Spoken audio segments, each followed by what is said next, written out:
Hi friends, இன்றைக்கி வந்து பார்த்திங்கன்னா லஞ்ச் பாக்ஸ் ரெசிபி தான். மீன் மேக்கர் பிரியாணி செய்ய போகிறோம். ஒரு ப்ரெஷர் குக்கர் வச்சுக்கோங்க. கொஞ்சமாக எண்ணெய் ஊற்றிட்டு பிரியாணி ஸ்பைசஸ் எல்லாத்தையும் ஆட் பண்ணிட்டுங்க. காரத்துக்கு தகுந்த மாதிரி பச்சை மிளகாவையும் போட்டுக்கோங்க. ஒரு கைப்பிடி புதினா கொத்தமல்லி தலையை நல்லா கழுவி விட்டுட்டு எடுத்து வச்சுருக்குறோம். அதையும் இது கூட ஆட் பண்ணிவிட்டு நல்லா வதக்கி விடுங்க. கூடவே வந்து பார்த்திங்கன்னா 2 மீடியம் சைஸ் வெங்காயம் நல்லா நீட்ட வாக்கில் கட் பண்ணியிருக்கோம். அதையும் இது கூட ஆட் பண்ணிவிட்டு நல்லா வதக்கி விட போகிறோம். வெங்காயம் வந்து நல்லா கலர் சேஞ்ச் ஆகணும். அப்போ தான் வந்து பிரியாணி டேஸ்ட்டு சூப்பராக இருக்கும். இப்போ இஞ்சி பூண்டு பேஸ்ட்டு வந்து நான் தட்டி போடுறேன். அப்போ தான் வந்து பார்த்திங்கன்னா அந்த அரோமாவே செம்ம சூப்பராக இருக்கும். 3 மீடியம் சைஸ் தக்காளியும் ஆட் பண்ணிவிட்டு நல்லா வதக்கி விட போகிறோம். கூடவே வந்து பார்த்திங்கன்னா கல்லுப்பும் போட்டுக்கோங்க.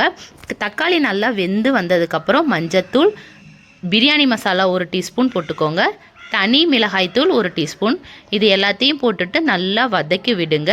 நல்லா வெந்து வரணும். அப்போ தான் வந்து பிரியாணி வாசம் சூப்பராக இருக்கும். இப்போ இந்த ஸ்டேஜில் சுடு தண்ணியில் மீன் மேக்கரை போட்டு வச்சுருக்கேன். அதை நல்லா பிழிஞ்சு எடுத்து வச்சுக்கோங்க.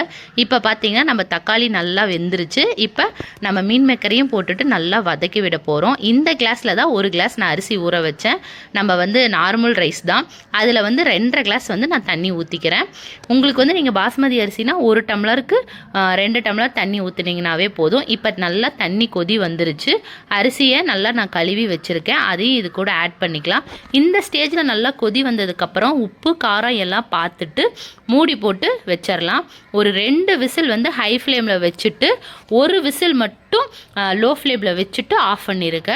அப்புறமா ஒரு 10 மினிட்ஸ் கழித்து ப்ரெஷர் போனதுக்கப்புறம் ஓப்பன் பண்ணி பாருங்கள். சாதம் நல்லா உதிரியாக வந்திருக்கு. சுவையான டேஸ்டான மீன் மேக்கர் பிரியாணி ரெடி. நீங்களும் இதை வீட்டில் ட்ரை பண்ணி